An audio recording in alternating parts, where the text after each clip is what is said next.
Bueno, bienvenido y bienvenida a la sesión de la tarde de este workshop, de este primer día.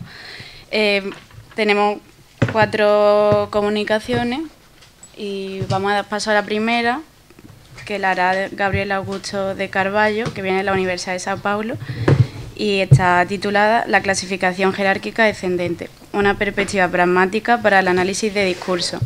Un ejemplo a partir de los expedientes del Servicio Social de Menores. Adelante. Hola, buenas tardes. Hay una presentación, no sé si van a mostrar. Sí, gracias. Puede bajar la página.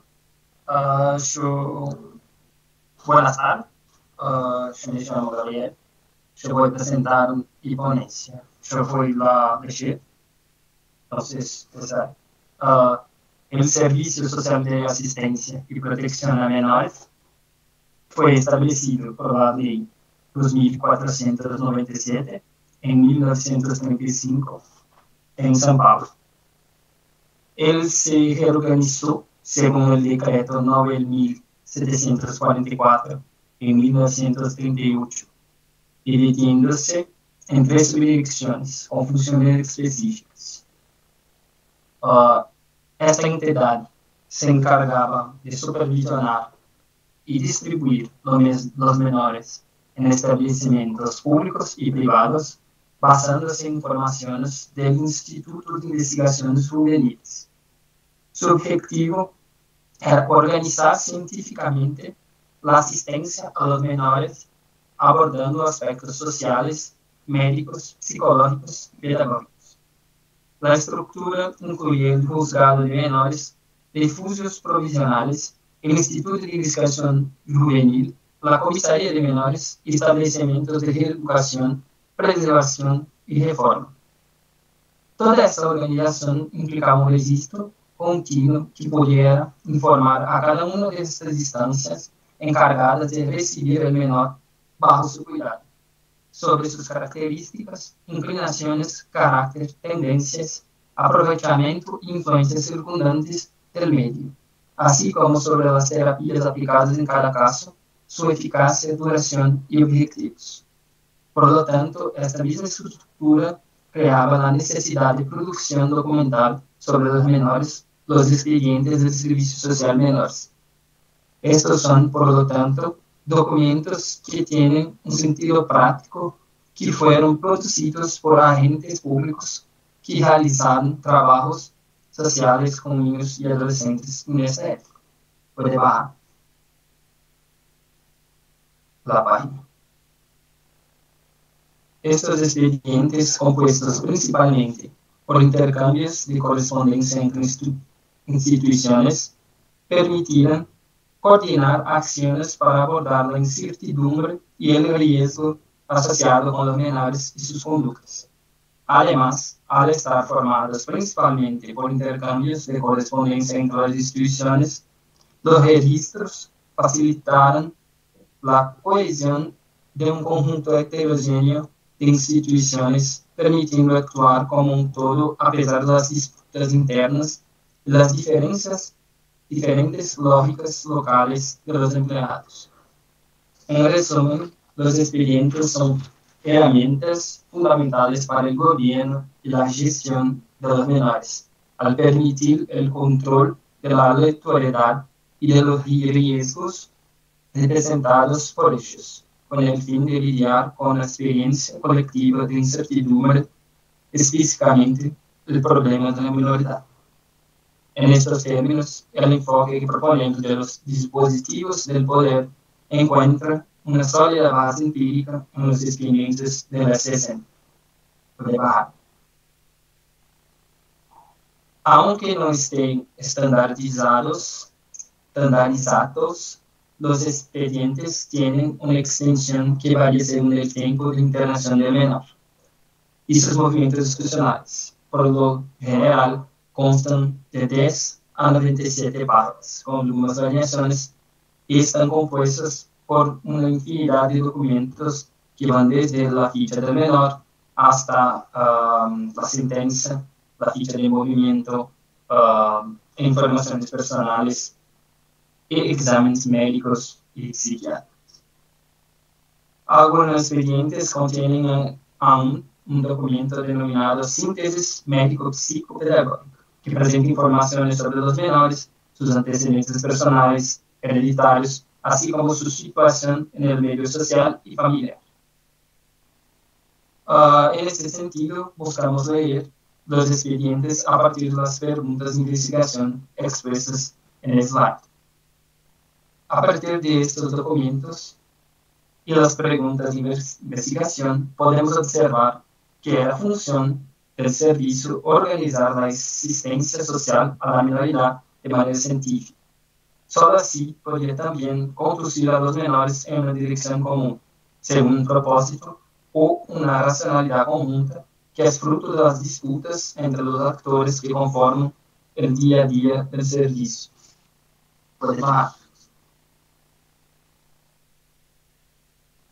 De este modo, a través de los expedientes, somos capaces de demostrar cómo estas instancias de poder y de saber compiten y se oponen para imponer su punto de vista sobre la minoridad y sobre los mejores modos de gobernar, y cómo se ajustan para formar un dispositivo de conjunto cuyas acciones son coordinadas, coherentes y tienen un objetivo común, aunque disputado, que es el fruto de un compromiso momentáneo entre estas instancias sobre qué problema resolver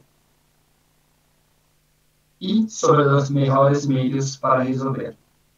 En este sentido, cumplimos con aquellos requisitos que Foucault coloca como necesarios para el nacimiento de un dispositivo. Es decir, primero, se trata de una red formada por agenciamientos discursivos y no discursivos. Segundo, estos agenciamientos tienen como finalidad resolver una cierta urgencia, un problema, el problema de la minoridad. Tercero, en él predomina una función estratégica dominante, una racionalidad de conjunto que lo atraviesa y que es resultado de los enfrentamientos que ocurren y a través de ellos. Esta racionalidad que lo atraviesa compone, por tanto, el campo del gobierno como un espacio más o menos coherente, dotado de un vocabulario propio que permite a los actores sociales relacionarse y actuar sobre los objetos del mundo. En este sentido, si el gobierno es una acción sobre una acción, en este caso, sobre la conducta de la minoridad, él está determinado por el modo en que los actores perciben la minoridad, así como por sus expectativas normativas respecto a su conducta. Por lo tanto, gobernar es actuar bajo una determinada descripción de la realidad a partir de las formas lexicales que ofrecen a los actores objetos conocidos como referencia para su acción.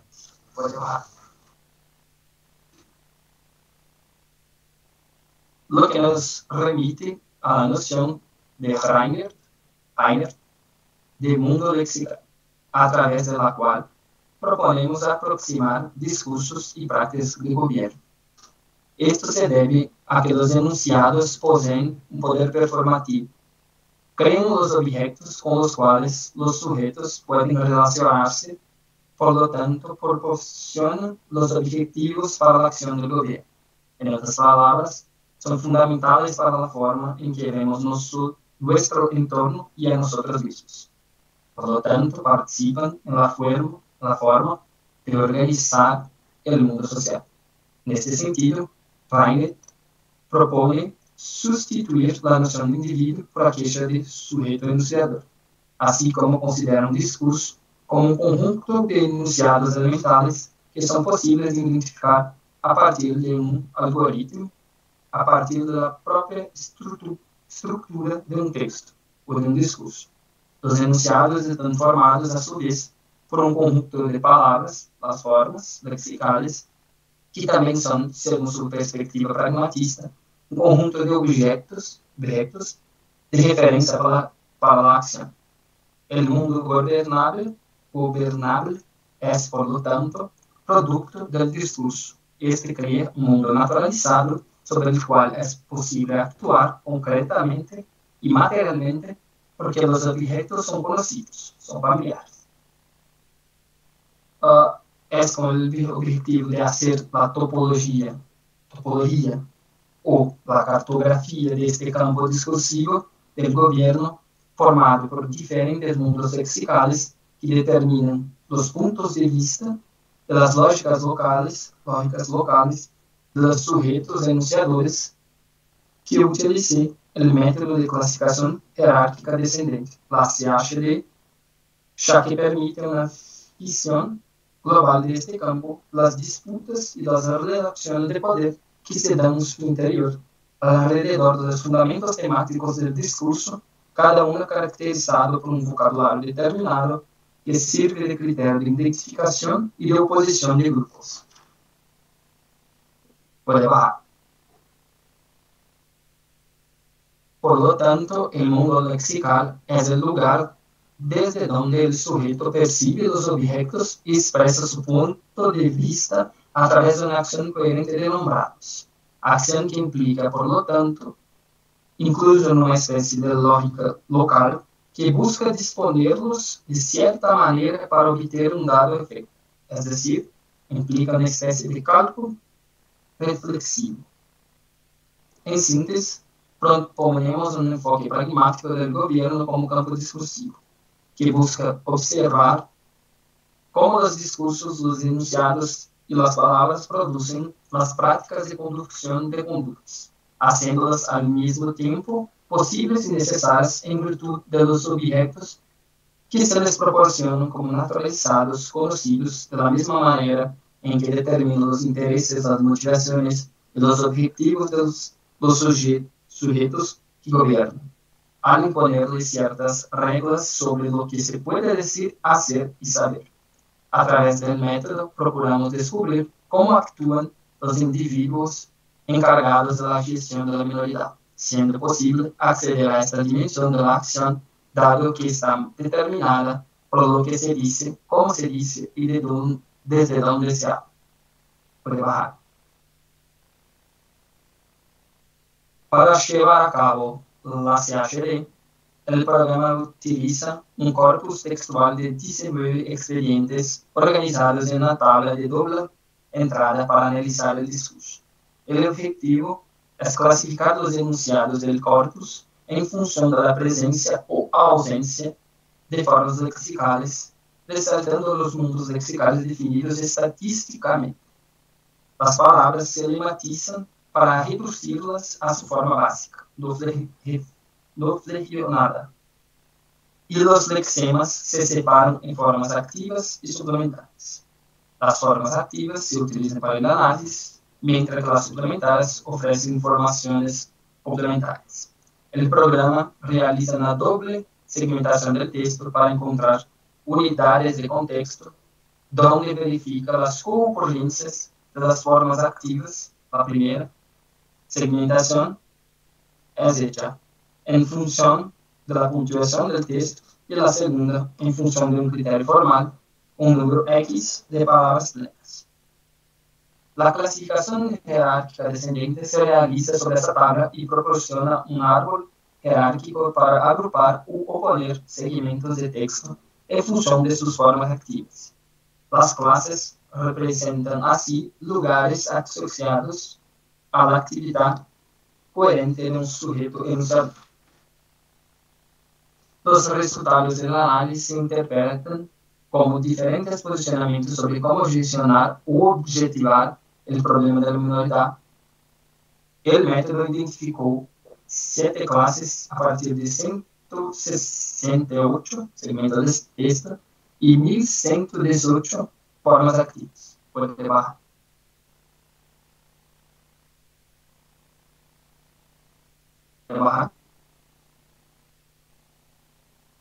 Podemos leer el diagrama de la izquierda a derecha, destacando las oposiciones o regrupamientos entre las clases, mundos lexicales que pueden tratarse como subcorpos. También podemos abrir estas clases y proporcionar su contenido en forma de filograma. Puedo bajar. En él se presentan las formas activas, ya lematizadas, de cada una de las clases según su valor pi cuadrado, que indica la fuerza de la asociación de la palabra con los segmentos de texto de la clase.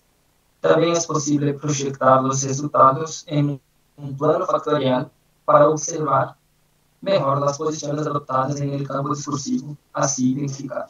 Puede bajar.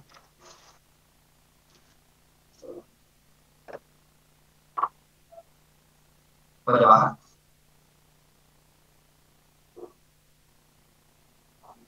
La clase 1, los sujetos enunciadores identificados son aquellos encargados de examinar a los menores, determinar sus características y motivaciones con el fin de normalizar su comportamiento. Se enfocan en identificar rasgos problemáticos que deben corregirse para alcanzar la normalidad. Los menores son objetos de examen, cuyos comportamientos anormales deben ser corregidos para adaptarse a la norma social. Por lo tanto, la normalidad aquí se refiere a cualquier desviación del tipo medio en la relación con el cual los menores deben adaptarse, lo que explica el énfasis en los excesos y las carencias. Puede bajar. Gabriel, te quedan 5 minutos, ¿vale? Sí, entonces yo voy para no voy a pasar por todas las fases, pero voy a la conclusión. Puede bajar, bajar. Sí. Vale. Por lo tanto, el análisis muestra la existencia de un gobierno de la minoridad a través de las familias, identificando formaciones discursivas que constituyen una racionalidad integral y general. El dispositivo tutelar, lo llamamos así, busca dirigir tanto el comportamiento de los niños como el de los padres, promoviendo el compromiso con la educación de los hijos y asegurando la regularidad de sus conductas. La familia opera como elemento central de este dispositivo, facilitando la comunicación entre diferentes técnicas de poder y garantizando la adaptación social y la normalización de los menores, permitiendo la intervención estatal en sus comportamientos individuales. Así, el dispositivo tutelar está montado. Con este nombre, queremos designar una realidad compuesta formada por el aparato judicial, las instituciones disciplinarias, el IPJ, las familias, las organizaciones privadas y religiosas, cuya finalidad es eliminar las situaciones de conflicto ambiental, es decir, la cuestión social, generadores de conflictos mentales, que a su vez se traducen en conductas antisociales y peligrosas, las revoltas. Para ello, dispone de técnicas disciplinarias soberanas y biopolíticas, que oscilan entre lo penal y lo social, lo punitivo y lo preventivo, la recuperación y la represión, con el objetivo de garantizar la integración social tutelada de una parte de la población, la minoridad. En una palabra, está montado el dispositivo tutelar. La cuestión detrás de esas amplias estrategias sería cómo hacer que aquellos que representan un peligro potencial para la nación o la población se convierten en parte integral de ella, en un riesgo. La incorporación de esos individuos peligrosos se plantea como un proceso gradual que requiere un aprendizaje lento para que acepten su lugar subalterno en una sociedad jerarquizada. Este proceso busca garantizar la adaptación social y la aceptación del tratamiento desigual de los desiguales. La minoridad, en este sentido amplio, se convierte en un principio de subordinación e integración social formando parte de un modelo de participación social tutelar. Se destaca, además, la necesidad de mirar más allá de los discursos que presentan la socioeducación como algo innovador, como reconociendo la larga historia de intentos reformistas a partir de una perspectiva genealógica que revela las continuidades y rupturas que perpetúan el gobierno de la minoría a lo largo del tiempo hasta el presente. Gracias.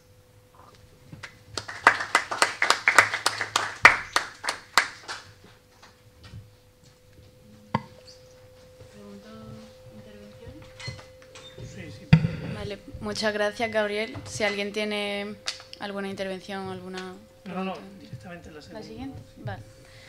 Pues la siguiente comunicación la dará Guillermo Carazo y viene de la Universidad Complutense y se titula Dispositivos de seguridad en el gobierno indirecto de la movilidad humana. Muchas gracias por la presentación y buenas tardes al público. Y bueno, agradecer también, como es de rigor, a la organización de este evento y a las intervenciones de mis anteriores compañeros, que han sido todas muy interesantes, la verdad. Bien, lo que he preparado yo es un ensayo para vincular la cuestión del gobierno, de la incertidumbre, que es el asunto de este workshop, con el gobierno a través de la categoría de riesgo, que es algo que lleva saliendo toda la mañana también, pero más concretamente con el gobierno de los riesgos que entraña la movilidad humana y en concreto pues mediante las fronteras territoriales. Mis fuentes principales, ya lo adelanto, pues proceden de la línea de los estudios de gubernamentalidad, quienes han encontrado en la gobernanza fronteriza y de la migración un campo de estudio pues bastante favorable para este marco conceptual, con análisis crítico que espero que les resulten de interés. Me refiero a autores como, por ejemplo, William Walters o Giuseppe Campesi. En una entrevista que concedió en 1976 a la revista Herodot, bajo el título Pregunta a Michel Foucault sobre geografía, que es más conocida por ser allí donde dijo aquello de que para mí Marx no existe, etc., ¿no? El entrevistador le sugiere a Foucault que, al igual que el saber psiquiátrico requeriría del manicomio, el saber médico del hospital o la economía política de la fábrica, habría una figura añadida, ¿no?, que estaría requerida por el saber geográfico, que sería el cerco de la frontera, ¿no? O sea, perdón, la figura del ciudadano soldado, ¿no? Entonces, esta hipótesis, ¿no?, de que, voy a explicar un poco porque me he liado, de que el saber geográfico requiera del cerco de la frontera y a su vez el cerco de la frontera la figura del ciudadano soldado, esta hipótesis seduce a Foucault y le responde preguntándole a su vez si esa figura se trataría del hombre de las nacionalidades, ¿no? Dice, pues, ese discurso geográfico, el que justifica la frontera, en última instancia es el discurso del nacionalismo, ¿no? Bueno, he escogido este fragmento para empezar porque me sirve de apoyo para expresar al mismo tiempo las limitaciones y las potencialidades a las que abre la obra Foucaultiana en este punto, ¿no?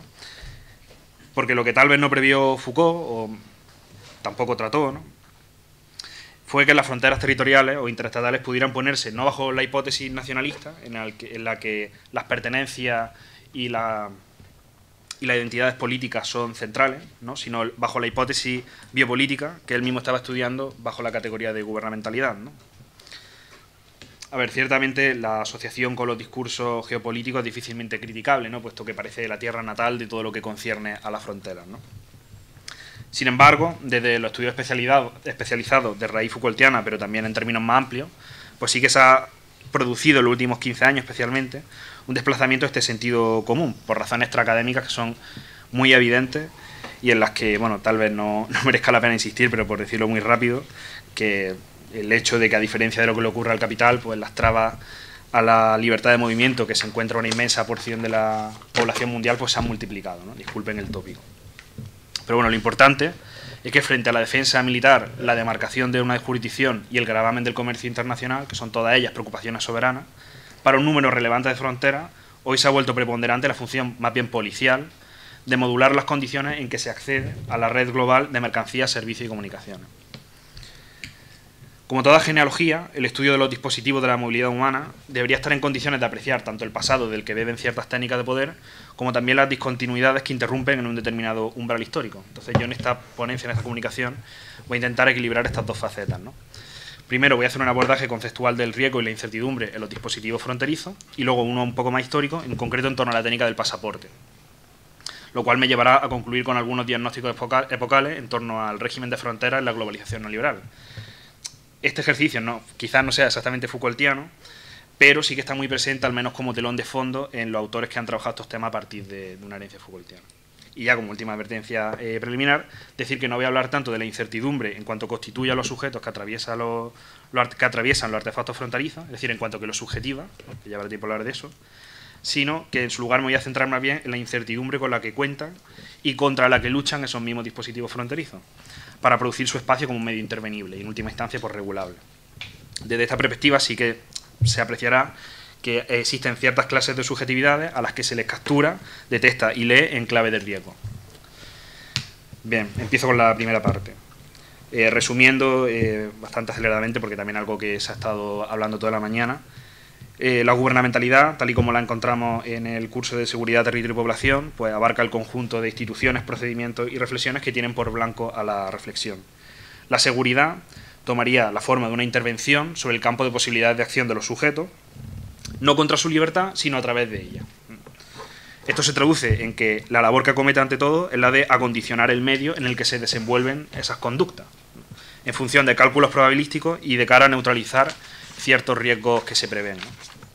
Se gobierna un campo de fenómenos naturales contando con sus leyes inmanentes, no trascendentes, esas normalidades diferenciales de las que hablábamos esta mañana. Se lo regula a partir de sí mismo y se observan los efectos acumulativos y las regularidades para calcular cuáles son las intervenciones que tienen mayores visos de éxito. Bien, pues riesgo y prevención aquí son categorías fundamentales, como ya sabéis, no merece la pena insistir, ¿no? Pero para lo que nos interesa aquí, la pregunta sería ¿en qué se traducen los riesgos cuando se transfieren al campo de la movilidad humana y cómo colabora la frontera a gobernarlo? Bien, pues lo primero que sería preciso comprender aquí es que el campo de acción al que están destinadas todo este conjunto de tecnologías políticas es la circulación, y la misión, a la medida de la cual se diseñan, consiste en encauzar la aleatoriedad característica de todos los subfenómenos que circundan el hecho irrebasable de que las poblaciones se desplazan. Lograr la seguridad de la circulación significa suprimir o anular sus aspectos peligrosos, distinguir la buena y la mala circulación y promover la primera mientras se minimiza la segunda. El gobierno de las fronteras, por lo tanto, no persigue tanto el impedimento absoluto de los cruces, para lo cual es perfectamente inútil, cuanto su regulación. Es decir, la frontera interviene disponiendo de medidas que inciten o disuadan, que limiten o dosifiquen los tránsitos, cuya intensidad y modo, sin embargo, son no del todo predecibles, no enteramente predecibles por espontáneos, por ser actos libres, ¿no?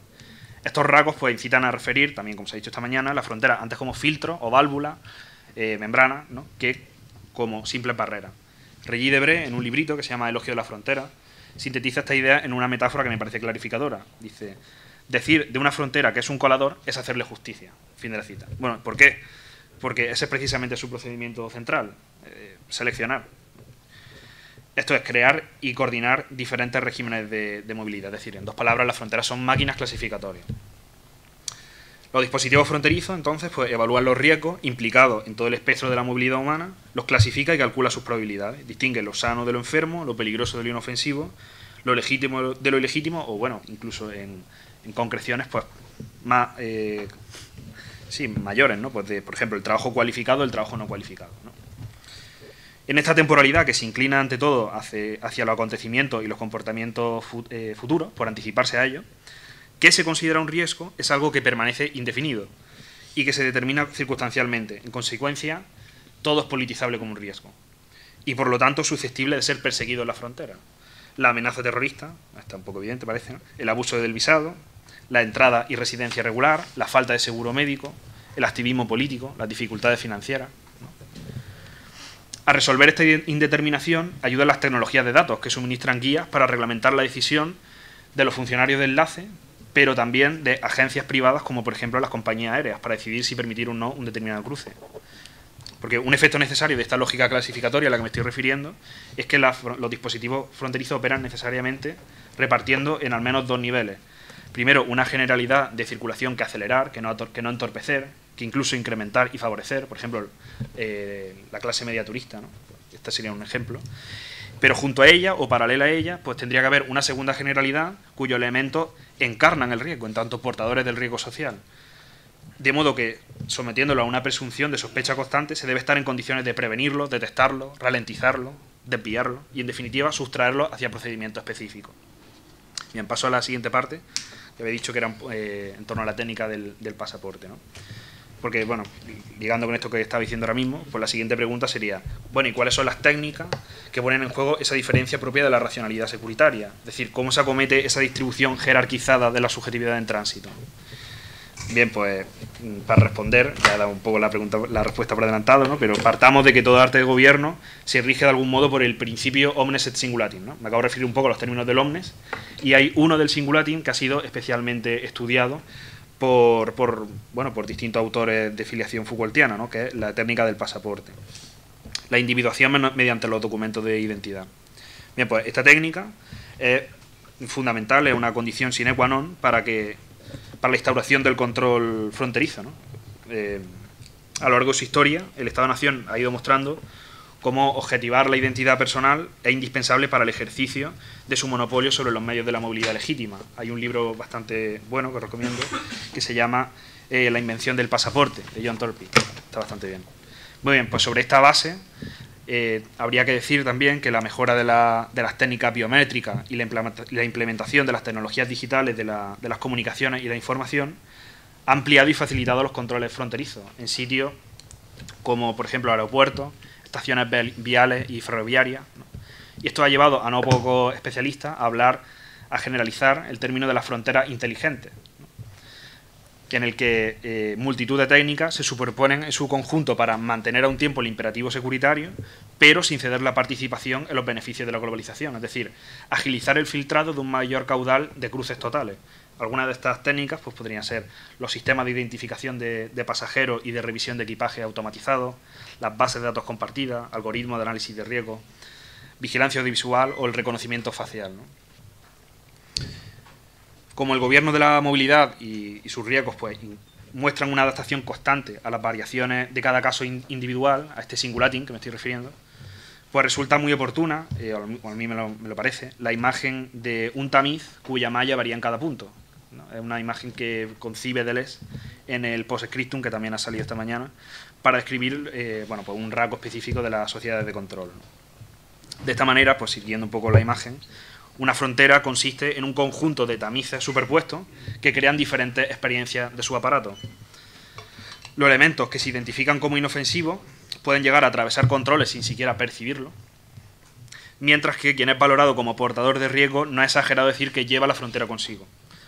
Lo que pueda llamarse el derecho a fluir depende de evaluaciones en base al riesgo del perfil poblacional al que pertenezca el viajante, que toma en consideración pues, variables como su historial de viaje, la motivación del cruce, por supuesto el país de origen, la vida laboral, los seguros contratados, su cartilla médica, su situación familiar. Bueno, la lista es larga, ¿no? Y ya acabo con lo último, los diagnósticos epocales que había dicho al principio. A la vista del endurecimiento del régimen de fronteras durante el neoliberalismo, ¿no? Que es un elemento que está muy presente, ¿no? en la esfera pública, que no hace falta leer a los Foucaultianos para darse cuenta, ¿no? Y cómo las fronteras han desarrollado múltiples estrategias para optimizar a qué sujetos volverse permeables y a cuáles no, pues buenas partes de los estudios de gubernamentalidad han encontrado una matriz explicativa en el concepto de securitización, ¿no?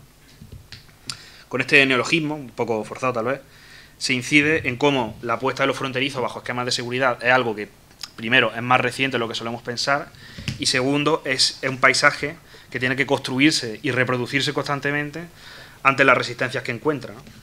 La securitización de las migraciones y de las fronteras representaría para esta línea de recepción Foucaultiana un grupo de estrategias para gobernar las inseguridades fruto del régimen neoliberal, ¿no? Bueno, en virtud de todo lo que he expuesto hasta ahora, pues se ve que esa securitización no consistiría meramente en militarizar la frontera en pro de devolverla a la morfología primitiva del muro, ¿no? Sino que tiene un alcance mayor.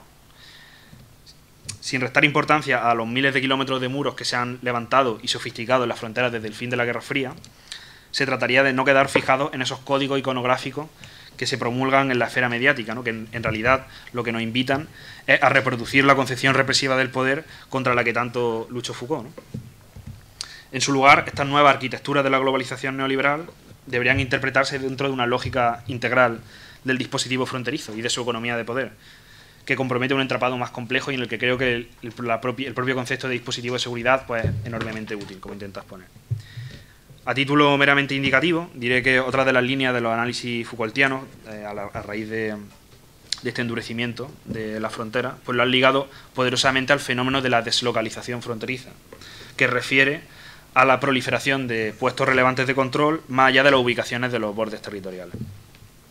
En respuesta a esta búsqueda de las fronteras por optimizar su función estratégica de filtro, pues también ha llegado a generalizarse el término de las fronteras móviles.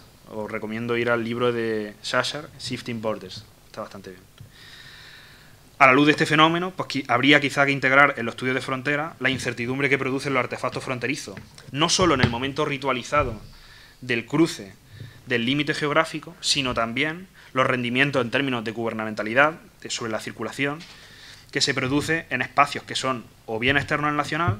Aquí podríamos hablar, por ejemplo, por poner un ejemplo, de toda la serie de centros semipenitenciarios que se extiende por los países de tránsito migratorio del norte de África y que recubren la fortaleza de Europa de una suerte de zona amortiguadora, o también espacios que son internos al propio espacio nacional, como por ejemplo todo ese complejo de deportación por el cual se intimida a una población y se la mantiene disciplinada gracias a la efectividad que pueden cobrar amenazas de rescisiones de contrato, de denuncia, ¿no? Según la máxima que reconoce Chamayú en las cazas del hombre. Dice: la caza de hombres es una técnica de gobierno por medio de la inquietud. Todo ello, este complejo de deportación, pues incentiva la autodeportación o la permanencia en condiciones de vulnerabilidad y marginación acentuada, que suele confluir con procesos urbanos de ghettificación y de gentrificación, ambas. Ya voy acabando. El hecho de que las lógicas de seguridad se impongan con mayor rotundidad en la frontera, donde la brecha de riqueza es también más significativa, es algo que no escapa a nadie, y esto se relaciona fundamentalmente con tres tendencias más amplias. El primero, el aumento de las desigualdades globales, como han demostrado los informes de Oxfam y compañía. Segundo, la prolongación de la división internacional del trabajo, en la que unos se especializan en ganar y otros en perder, ¿no? Wiley tiene un libro muy bueno sobre esto que se llama Frontera y Ley. Y tercero, el reparto de los daños ecosociales, que ha sintetizado muy bien Stefan Lessenich en un libro que se llama La sociedad de la externalización. No me detengo más en esto. Ya voy acabando y resumiendo. La línea de los estudios de gubernamentalidad ha supuesto una continuación fértil de la obra de Foucault en torno a este concepto en los cursos 78 y 79, que le dio ahí un desarrollo relativamente escueto, pero que bueno, ha sido muy inspirador, ¿no? Por eso estamos aquí. La sobreproducción en torno al concepto de biopolítica bajo el ascendiente de la llamada Italian Theory, pues ha incitado, al menos en el campo de los estudios de frontera, una rica literatura en torno al gobierno de la movilidad, pero que se acoge más bien a esta otra familia de la recepción de la biopolítica. Estos instrumentos analíticos pues quizás sean más útiles para volver a pensar algunos de los asuntos claves a los que se aproximó Foucault en estos cursos, que aparte de ofrecer aproximaciones a campos que no suele tematizar tan directamente o incluso se le suele acusar de desatender, como el problema del Estado moderno, pues creo que son de una urgencia notable, pues como el neoliberalismo, evidentemente, la genealogía del Estado asistencial o la extensión de una cultura pública de la seguridad en las democracias liberales. Y con esto, pues muchas gracias por votar.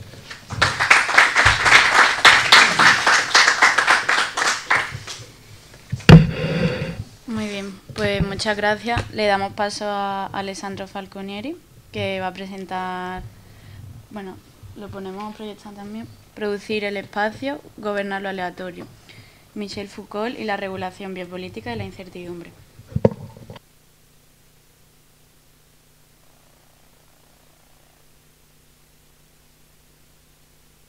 Pardon, il renvoie au temporel et à l'aléatoire. En temporel et en aléatoire qu'il va falloir inscrire dans un espace donné. L'espace dans lequel se déroulent des séries d'éléments aléatoires, c'est, je crois, à peu près cela que l'on appelle les milieux. Les milieux, c'est une notion qui, bien sûr, qui en biologie n'apparaît qu'avec Lamarck. C'est une notion qui, en revanche, existait déjà en physique, qui avait été utilisée par Newton et les Newtoniens. Les milieux, qu'est-ce que c'est? C'est ce qui est nécessaire pour rendre compte de l'action à distance d'un corps sur un autre. C'est donc bien les supports et l'élément de circulation d'une action. C'est donc les problèmes circulation et causalité qui est en question dans cette notion des milieux. Eh bien, je crois que les architectes, les urbanistes, les premiers urbanistes du XVIIIe siècle sont précisément ceux qui n'ont pas utilisé la notion des milieux, car elle n'est jamais utilisée pour désigner les villes ni les espaces aménagés. En revanche, si la notion n'existe pas, je dirais que le schéma technique de cette notion des milieux, l'espèce de structure pragmatique qui la dessine à l'avance, est présente dans la manière dont les urbanistes essayent de réfléchir et de modifier l'espace urbain. Fin de la citation. Donc, depuis l'émergence des logiques biopolitiques, les stratégies politiques s'exerçant sur la vie biologique de la population demanderaient aux architectes et aux urbanistes d'introduire la dimension temporelle au cœur de l'espace. La régulation biopolitique du milieu et de l'aléatoire n'est donc intelligible qu'à partir d'une certaine articulation entre l'historicité et la spatialité propre au vivant. Car c'est la prise en charge de ces derniers, du vivant, qui impose désormais une nouvelle gouvernementalité des milieux urbains. Foucault reviendra sur le problème de l'aléa dans sa contribution au numéro de la revue Métaphysique et de morale consacré à Georges Canguilhem, dont le texte sera publié sous le titre de « La vie, l'expérience et la science » en 1985. Selon Foucault, le normal et le pathologique permettraient en effet de penser sous un nouveau jour la notion d'aléatoire, tout autant que celle d'erreur. Et je cite, c'est une longue citation, je m'excuse, mais après c'est fini avec les citations. Au niveau le plus fondamental de la vie, les jeux du code et du décodage laissent place à un aléa qui, avant d'être maladie, déficit ou monstruosité, est quelque chose comme une perturbation dans le système informatif, quelque chose comme une méprise. À la limite, la vie, c'est ce qui est capable d'erreur. Et c'est peut-être à cette donnée, ou plutôt à cette éventualité fondamentale, qu'il faut demander compte du fait que la question de l'anomalie traverse de part en part toute la biologie. À elle aussi, qu'il faut demander compte des mutations et des processus évolutifs qu'elle induisent. Elle également qu'il faut interroger sur cette erreur singulière, mais héréditaire, qui fait que la vie a abouti avec l'homme à un vivant qui ne se trouve jamais tout à fait à sa place, à un vivant qui est voué à errer et à se tromper. Et si on admet que le concept, c'est la réponse que la vie elle-même a donnée à cet aléa, il faut convenir que l'erreur est la racine de ce qui fait la pensée humaine et son histoire. L'opposition du vrai et du faux, les valeurs qu'on prête à l'un et à l'autre, les effets des pouvoirs que les différentes sociétés et les différentes institutions lient à ces partages, tout cela n'est peut-être que la réponse la plus tardive à cette possibilité d'erreur intrinsèque à la vie. Je laisse de côté le passage sur Canguilhem et Nietzsche, mais on pourra y revenir. Donc, en mobilisant les thèses canguilhémiennes autour du concept des milieux, Foucault analyse la manière dont l'espace urbain, à partir de la fin du XVIIIe, est traversé par différentes techniques de pouvoir les prenant en charge en tant qu'espace du vivant. Foucault n'est donc pas tant intéressé à des approches phénoménologiques autour du rapport entre vivant et milieu, c'est-à-dire à des philosophies du sujet qui interrogeraient les vivants à partir du vécu. C'est par exemple le cas du marxisme d'Henri Lefebvre, où l'expérience de l'espace faite par les habitants, c'est-à-dire l'espace tel qu'il est perçu et vécu, constitue les points d'appui pour la virtualité d'un processus de désaliénation.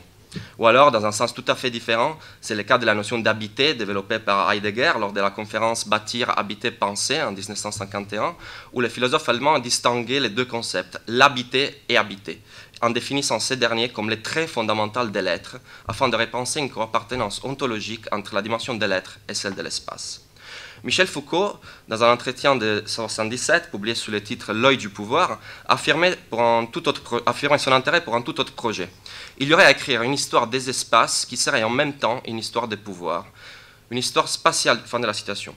Une histoire spatiale du biopouvoir devra donc interroger les rationalités gouvernementales qui prennent en considération la vie dans sa dimension biologique pour l'introduire au sein d'une certaine stratégie politique. Il n'est pas exclusivement question de penser l'espace en termes d'espace vécu et de redécouvrir sa vraie valeur comme valeur d'usage, mais de repenser plutôt la pluralité normative du vivant à partir des techniques de pouvoir qui la traversent stratégiquement tout au long de son histoire.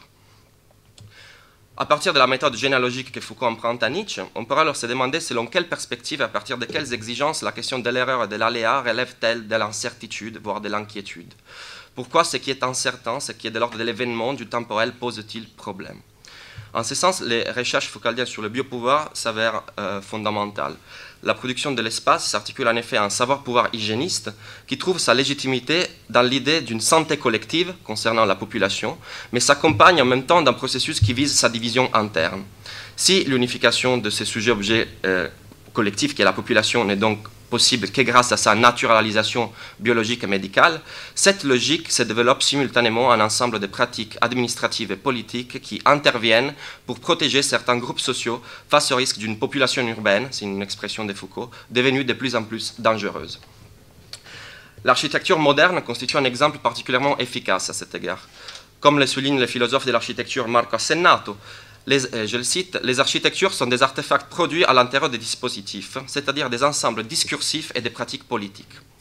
Produit de l'articulation historique entre discours et pratiques, l'architecte moderne se charge ainsi de donner une forme spatialisée à l'aléatoire à partir des exigences de réguler et de protéger la vie de la population et de son milieu. » Déjà en 1970, lors du discours, Foucault affirmait que dans toute société, la production du discours est à la fois contrôlée, sélectionnée, organisée et redistribuée par un certain nombre de procédures qui ont pour rôle d'en conjurer les pouvoirs et les dangers, d'en maîtriser, dit Foucault, l'événement aléatoire, d'en esquiver la lourde, la redoutable matérialité. Les milieux urbains, produits et traversés par les discours des hygiénistes, soutenus par l'émergence d'autres savoirs tels que la biologie moderne, la statistique et la démographie, deviennent ainsi sujet et objet à la fois de plusieurs technologies de pouvoir. D'une part, en raison des propriétés intrinsèques qui les qualifient de vivants, ils se configurent de plus en plus comme un sujet à part entière à partir de la modernité. D'autre part, son caractère vivant, actif et productif en fait en même temps l'objet d'interventions administratives et politiques visant la régulation de ses composantes. Comme le montre Foucault dans sa contribution à cet ouvrage collectif qui s'intitule « Les machines à guérir aux origines de l'hôpital moderne », le processus de biologisation et de naturalisation de la vie ont été soutenus dès leur naissance par une intervention autoritaire qui ne porte pas tant sur les hommes, mais plutôt sur leur milieu de vie. Je cite Foucault, « Cette hygiène comme régime de santé des populations implique de la part de la médecine un certain nombre d'interventions autoritaires et de prises de contrôle, et d'abord sur l'espace urbain en général, car c'est lui qui constitue les milieux peut-être les plus dangereux pour la population. » Ou alors, comme l'affirmera lors de la conférence à Rio de Janeiro de 1974, la naissance de la médecine sociale, la médecine urbaine n'est pas tellement une médecine de l'homme, du corps et de l'organisme, mais une médecine des choses, de l'air, de l'eau, des décompositions, des fermentations. C'est une médecine des conditions de vie du milieu d'existence. Il est donc intéressant, à mon sens, de prolonger l'analyse foucaldienne de la biopolitique jusqu'à l'histoire des pensées des pratiques architecturales fonctionnalistes, telles qu'elles anticipent les projets technocratiques portant sur l'espace urbain. En effet, bien que l'organisation des fonctions semblerait primer sur la définition des besoins, c'est une certaine naturalisation du besoin humain qui permet de stabiliser l'équilibre dans un système de fonctions. La charte d'Athènes de Le Corbusier constitue sans doute un bon exemple de cette articulation entre les exigences de naturaliser et de normaliser. Le fonctionnalisme, souvent considéré comme l'expression architecturale d'un certain mécanisme, organise en effet les cycles des 4 grandes fonctions quotidiennes, travailler, habiter, se recréer, circuler, autour des besoins vitaux de l'homme. C'est une expression de Le Corbusier. Comme l'annonce Le Corbusier, l'architecture doit être mise au service de l'homme, et l'homme, pourrait-on ajouter, doit être mis en accord avec la nature, c'est-à-dire, je cite encore Le Corbusier, avec le soleil, avec l'air, la verdure. Or, l'émergence d'une approche fonctionnaliste répond bien sûr aux logiques du capitalisme industriel, c'est-à-dire de produire et aménager l'espace en fonction de la reproduction des rythmes productifs, mais aussi à la nécessité de normaliser, par le biais d'un processus de naturalisation, une certaine idée des besoins humains. En somme, l'instauration d'une stratégie gouvernementale autour de l'événement manifeste plusieurs inquiétudes face à la possibilité de sa matérialisation. C'est l'inquiétude des épidémies futures et des miasmes au sein des villes, l'insalubrité, d'une crise du commerce et de l'industrie. C'est l'inquiétude qui pousse une certaine population, une classe, à se différencier d'une autre afin de la rendre moins dangereuse, soit invisible.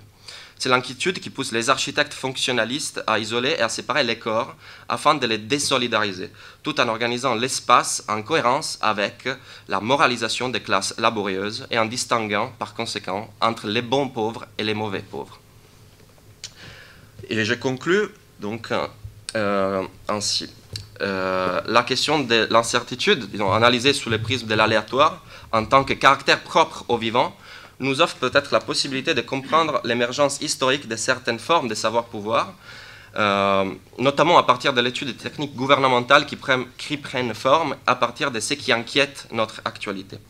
Le caractère technocratique de l'architecture et de l'urbanisme moderne propose donc les moyens fonctionnels à la régulation du rapport entre les vivants et son milieu. En ce sens, il est impossible de détacher un niveau d'analyse épistémologique d'une dimension généalogique et stratégico-politique. D'un côté, certaines sciences telles que la biologie, la statistique, la démographie ouvrent un champ de connaissances à l'intérieur duquel de nouveaux problèmes peuvent émerger. De l'autre, certaines exigences économiques, sociales et politiques font surgir des technologies de pouvoir dont le développement va s'appuyer sur certaines connaissances scientifiques ou à prétention scientifique. Donc, bien que le fil rouge qui permettrait de penser une linéarité entre Le Corbusier et les ambitions technocratiques néolibérales ne soient ni simples ni univoques, les deux semblent partager la nécessité de penser le développement de la technique comme le seul horizon à même d'offrir des réponses universellement valables aux problèmes posés par l'actualité.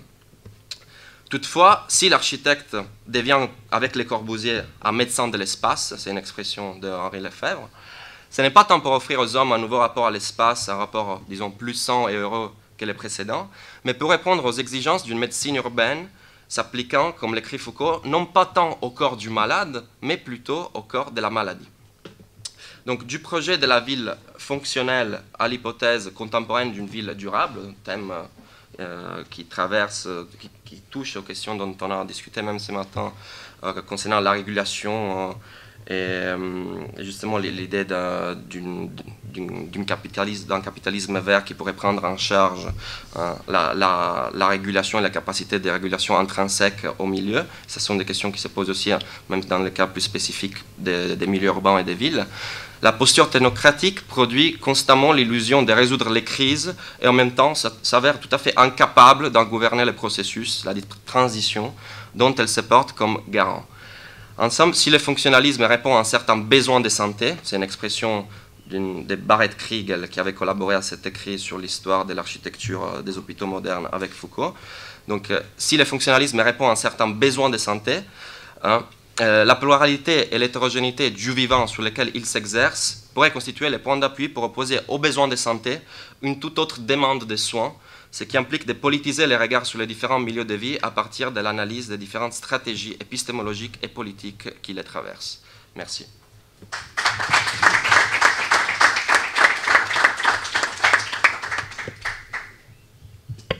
Muy bien, pues muchas gracias. Y pasamos a la última comunicación de José Luis Anta, titulada Cartografías del riesgo, la precariedad y las tecnologías de control.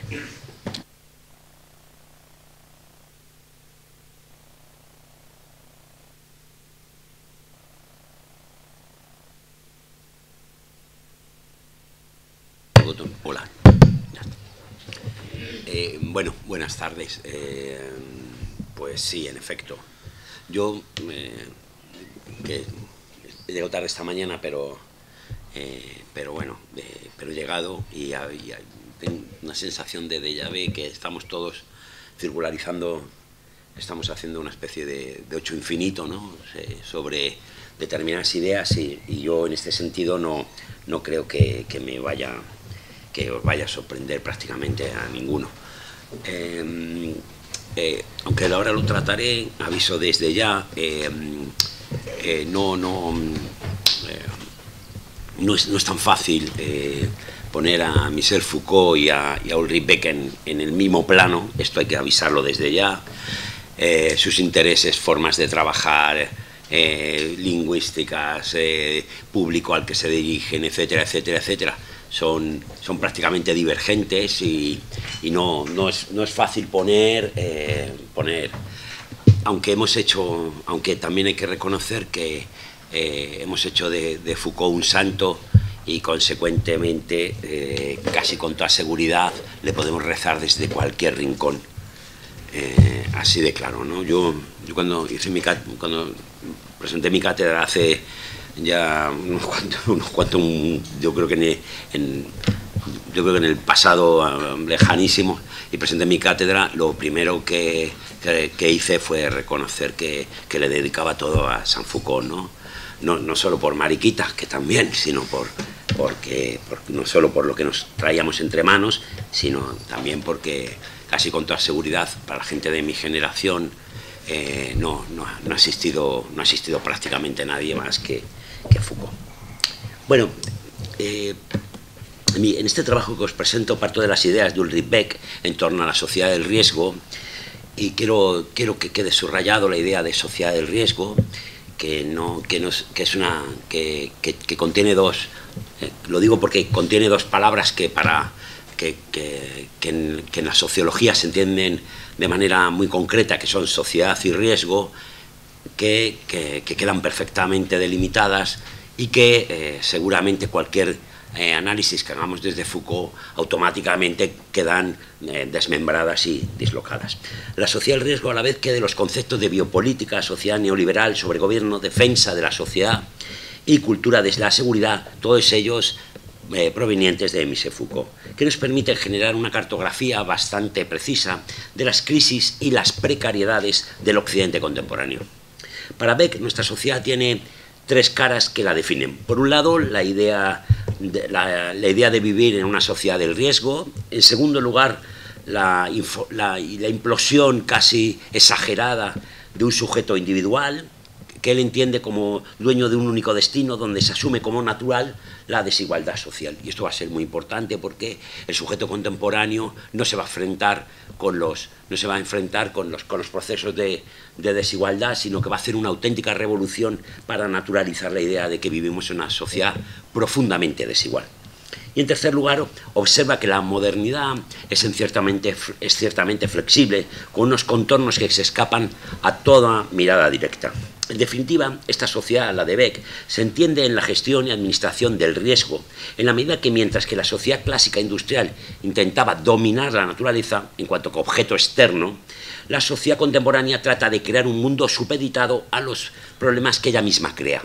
En este sentido, la crisis actual, por poner nombres a un estado de cosas actual, es algo fabricado por la propia sociedad del riesgo, como paliativo del problema instituido por su intento revolucionario de dominar el mercado mundial bajo un único modelo.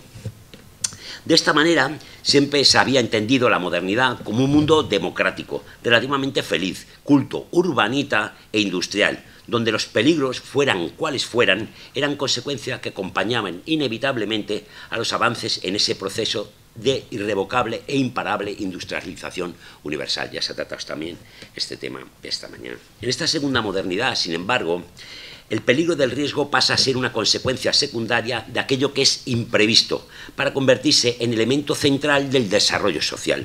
El riesgo es, de esta manera, un ejercicio de planificación tecnológica y un cálculo científico que se ve, claro está, como algo positivo y algo realmente central de este discurso que nos constituye desde la modernidad. Se entenderá, consecuentemente, por qué las agencias, y no estoy hablando solo de la ANECA, de las agencias e instituciones encargadas de gestionar el riesgo han crecido de manera espectacular.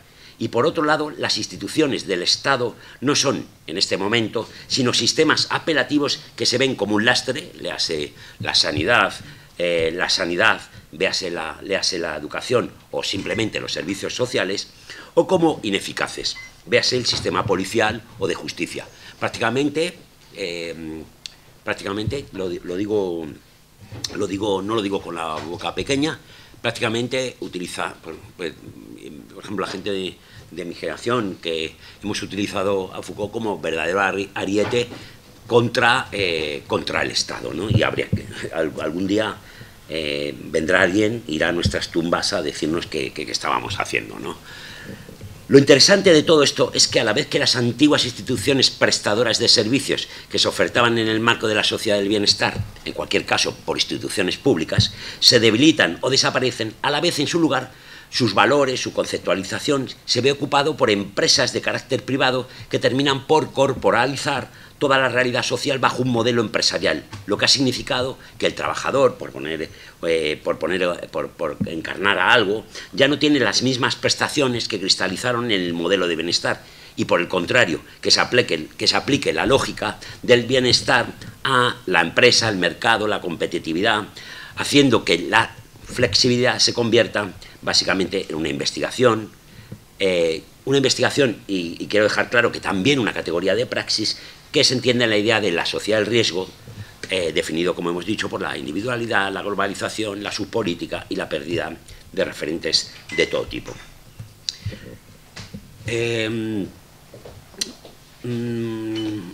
Quiero solo por un segundo, porque voy a entrar a diferenciar cosas, porque vuelvo a repetir la idea de que no se le puede poner, y no se puede poner en el mismo el mismo plano a Beck y a Foucault. No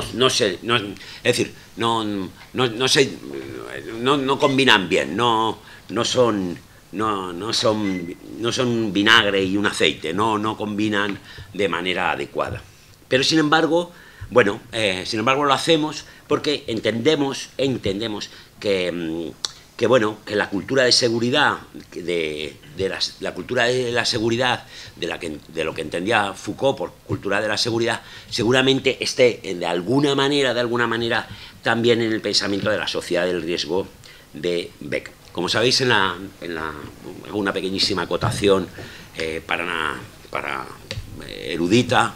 En la sociedad del riesgo solo se cita una vez a Foucault para avisar que Foucault era muy fino, es decir, que había que tener cuidado con Foucault, dice Beck, hay que tener mucho cuidado porque es muy fino y es muy fino con lo cotidiano, con lo pequeñito, con eso, y dice, y a lo mejor no cuadra bien con lo que yo estoy diciendo. Es la única vez que Beck cita a Foucault. Hay algo imprevisto y complejizado en la idea de cosmopolitismo postfordista de Beck, y aquí es sin duda donde es mejor meter a Foucault. Primero porque la era del individuo es parte de un entramado de subjetividades donde el Estado de Derecho, y repito, el Estado de Derecho, se hace cargo de una manera pertinaz de un sistema de disciplinamiento sobre los sujetos contingentes, y por otro lado porque, como nos recuerda Foucault, que nos dice que las crisis no están en las agendas de nadie.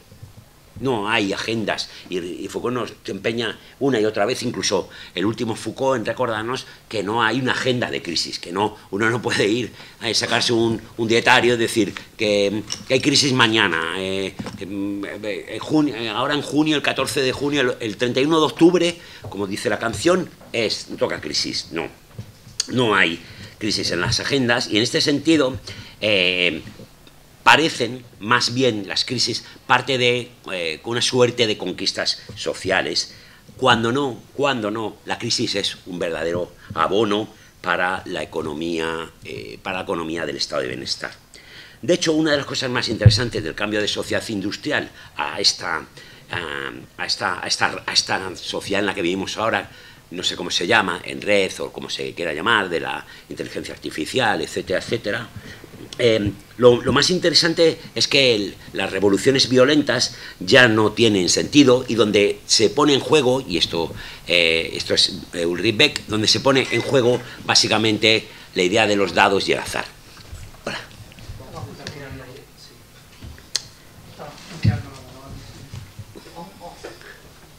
Sí, pero ¿por qué hace frío o por qué hace calor? Hace mucho calor, ¿no? ¿No hace calor? No. Sí. Ah, porque hace calor.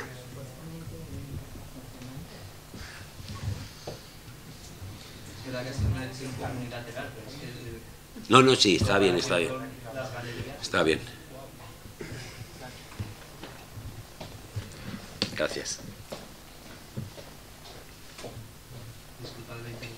No, nada. Desde la neuroconvergencia sabéis que el aire acondicionado es como una especie de lujo casi heteropatriarcal, ¿vale?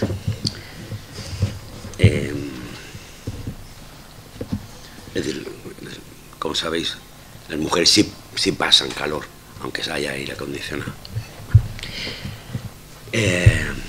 Tienen calores, además. Bueno. En su curso Seguridad, Territorio y Población, que se ha citado aquí hasta la extenuación, el anterior también, desde el 79 y el del 78, pero en Seguridad, Territorio y Población Foucault al principio evidencia, casi jura que por fin va a dedicar algo al tema de la biopolítica, y jura que va a hacer, que este curso lo va a dedicar a la biopolítica, empieza el curso por ahí, ¿no? En realidad no lo hace, como siempre juraba, no lo hace.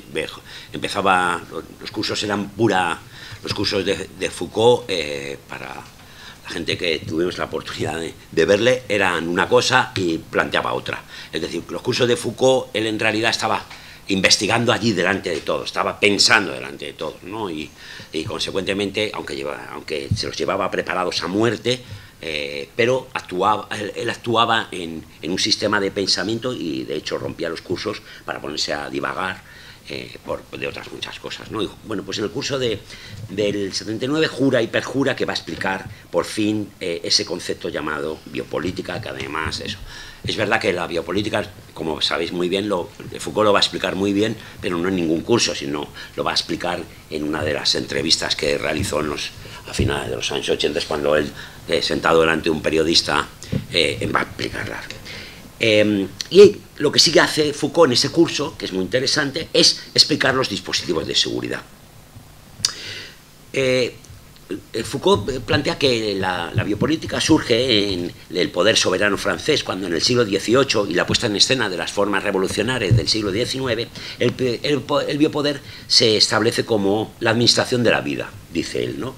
Volviendo un objeto susceptible de manipulación y conducción por parte de las diversas relaciones de fuerza que intervienen dentro de las sociedades. En última instancia, y Foucault dice, en última instancia, la biopolítica es la administración del poder en las corporalidades, ¿no? En esta tecnología el control del cuerpo es fundamental en la disciplina y toma como herramienta de control la vigilancia, el control, la intensificación, el rendimiento que nuestro compañero ha clavado, ¿no? Pero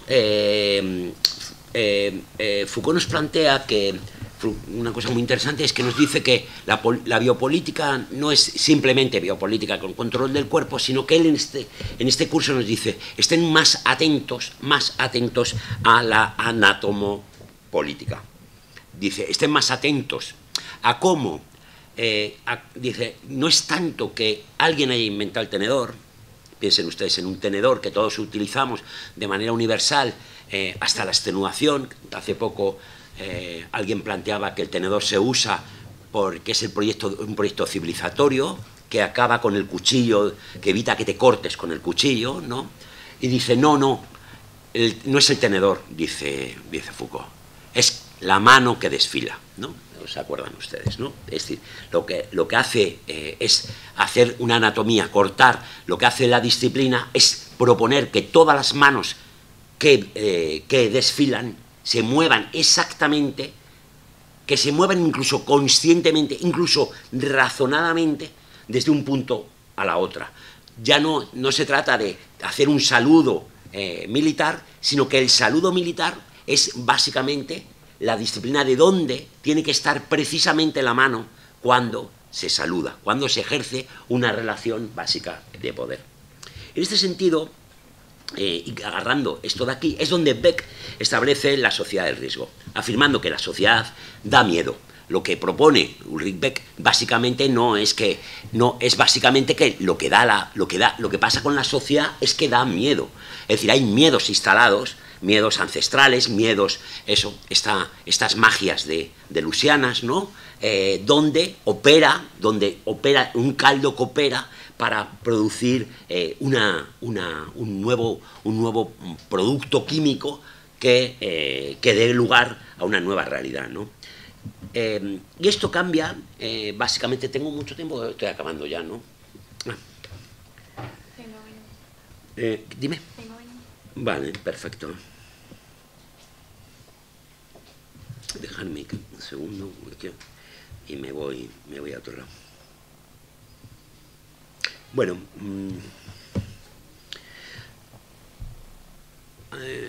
ambos elementos, la idea de la idea de riesgo de Beck y la idea de control de Foucault nos plantean que el riesgo desde otro punto de vista, es decir, la conjunción de ambos, si yo junto a ambos, lo que me están proponiendo es que el riesgo es otra cosa. ¿Qué es? Bueno, a diferencia de lo que somos, o de lo que queremos ser, el riesgo no se define, sino que se conceptualiza según el ejercicio social así lo necesite, y consecuentemente es riesgo todo aquello que está en los cálculos determinados, el cálculo del riesgo, e interesados según las necesidades dadas. De esta manera, al plantear que el riesgo es algo relativamente tenue y débil, se puede utilizar según haga falta, adaptándose a la velocidad que interese, pero a la vez permite mantener en una cierta invisibilidad lo que el riesgo es y no es. El riesgo es definitivamente un dispositivo en las relaciones inevitables del saber-poder y por lo tanto un elemento realmente difícil de definir, por escurridizo, invisible, un elemento que tiene que ver con los límites de la información, de las maneras de plantear desde las formas de hacer ciencia hasta cómo trabaja el sistema político o qué es exactamente el funcionamiento económico. Si pensamos el riesgo desde grandes categorías, como se establece en la sociedad del riesgo, el terrorismo, por ejemplo, que es uno de los operadores básicos del riesgo-miedo. Si se piensa desde aquí, tenemos que pensar que la categoría riesgo es la visibilidad del ocultamiento del terrorismo. El terrorista siempre va a ser alguien oculto que la sociedad del riesgo tiene que gestionar, en descubrir antes de que él opere. En este sentido, el terrorista posible es seguramente, casi con toda seguridad, un riesgo. Casi con toda seguridad en la sociedad del riesgo, el riesgo no está en el terrorista, sino en no poder descubrir a tiempo lo que él quiere hacer. En este sentido, y es algo bastante evidente, la sociedad del riesgo se basa consecuentemente en entender que el riesgo es cierto y verdadero, un hecho social que es preocupación central del discurso de cualquier sociedad actual, pero que a su vez es el sistema que hace que todo esté en su mano, de manera económica, política y legislativa, para que el riesgo sea parte de un permanente ocultamiento. Vivimos en una sociedad que produce tanto riesgo como cualquier otra cosa. No es que sea algo inevitable, es que fabricamos riesgo como uno de los principales productos industriales. Y así, porque lejos de prever el riesgo y eliminarlo como variable, lo que hacemos es vivir con él, en cierta medida ocultándose por una razón primaria. El riesgo es un producto muy beneficioso social y económicamente. Una ultimísima, que no son las conclusiones, pero una última idea que quiero poner encima de la mesa, que es una última cosa que para terminar con este enorme ejercicio de pensamiento en abstracto de las cartografías que inferimos de Foucault-Beck, es la idea del liberalismo, que exige un acto de equilibrio entre libertad y seguridad. Foucault no concibe el Estado liberal como un ser más libre que sus predecesores. No, Foucault no piensa que el Estado sea ni más opresivo ni más libre que lo piensan gran parte de los estructuralistas de su tiempo. De hecho, él no convive, Foucault no es un ser que vive en vacío, es decir, que todos los días va a su casa a tomar café de leche y se cruza permanentemente en su vida parisina pues con todo un elenco de sujetos que mala suerte también piensan, ¿no? Y piensan también en el Estado liberal y piensan que eso, ¿no? El Estado liberal en el que piensa Foucault depende de una serie de libertades para realizarse. Dice Foucault que necesita libertad de mercado, libertad para comprar, vender, libertad para ejercer derechos de propiedad y probablemente también libertad de organización y de opinión, ¿no? Casi con toda seguridad no puede haber un Estado libre si no es un libre Estado de opinión. Sin embargo, para hacer realidad estas libertades, el Estado liberal, y esto es la paradoja Foucaultiana, el Estado liberal también debe regular todo tipo de cosas. Y aquí es donde entra Ulrich Beck. ¿Qué tiene que gestionar básicamente el Estado que todo lo libera? El riesgo y su posible gestión. El principal miedo del mundo neoliberal es la pérdida del control sobre el riesgo. En esta forma de gobernabilidad, donde debe verse la articulación del principio de precaución como gestión de los riesgos. En última instancia, el mundo contemporáneo liberal no solo promueve la libertad de mercado, sino también la cultura de seguridad que lo sustenta. Muchas gracias.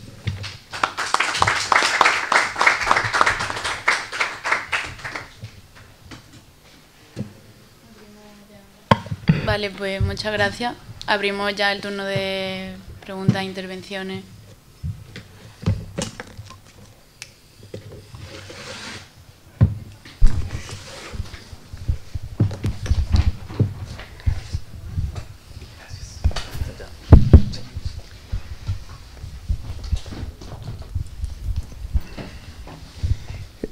Bueno, muchas gracias a los cuatro, muy interesantes todas las intervenciones. Quería hacer simplemente dos, ni siquiera comentarios ni preguntas, sino más como provocaciones y como incitar un poco un diálogo en torno a un par de cosas, particularmente con Guillermo y con Alessandro.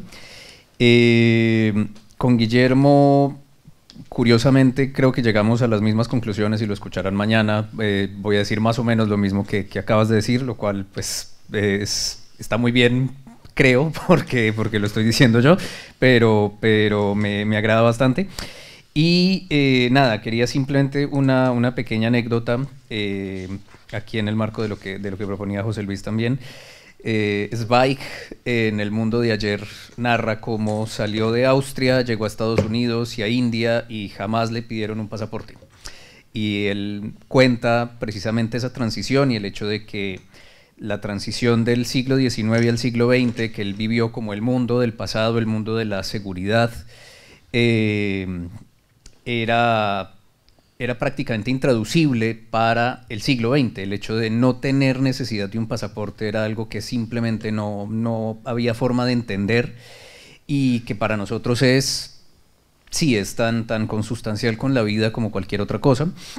Entonces me gustaría de pronto, si podrías profundizar un poco en la parte de la técnica del pasaporte, en este libro que mencionas de la invención del pasaporte, que no he leído, pero que entre otras cosas la palabra invención me parece bastante bien hecha desde el punto de vista nietzscheano. En fin, quisiera solo esto.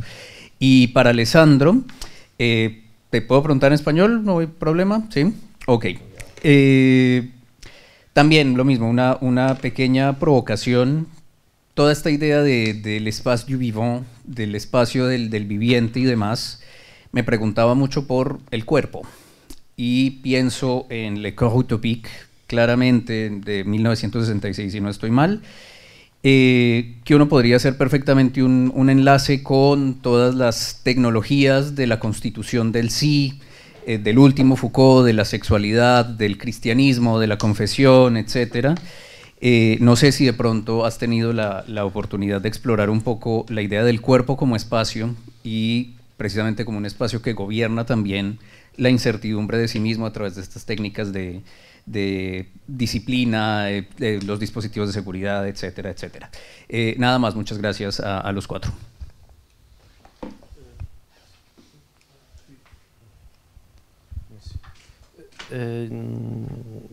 Petite question pour Alessandro, en français, ok.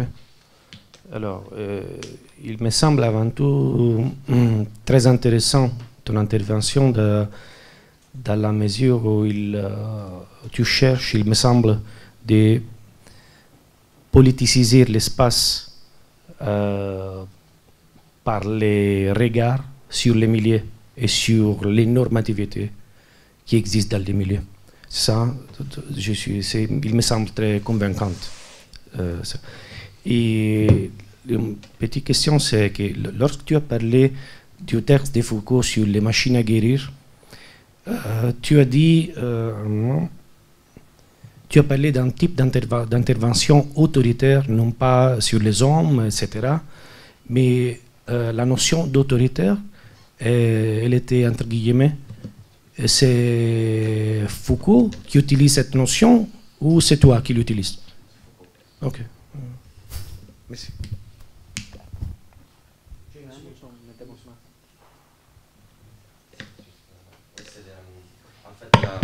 J'invite, oui. Juste, c'est un peu moins connu comme ça, disons.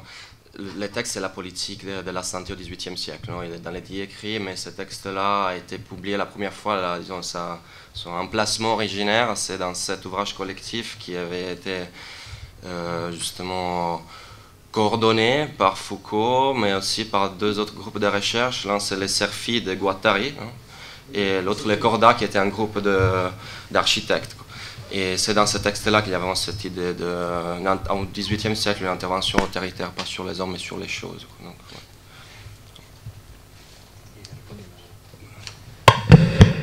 Bueno, pues muchas gracias por la pregunta.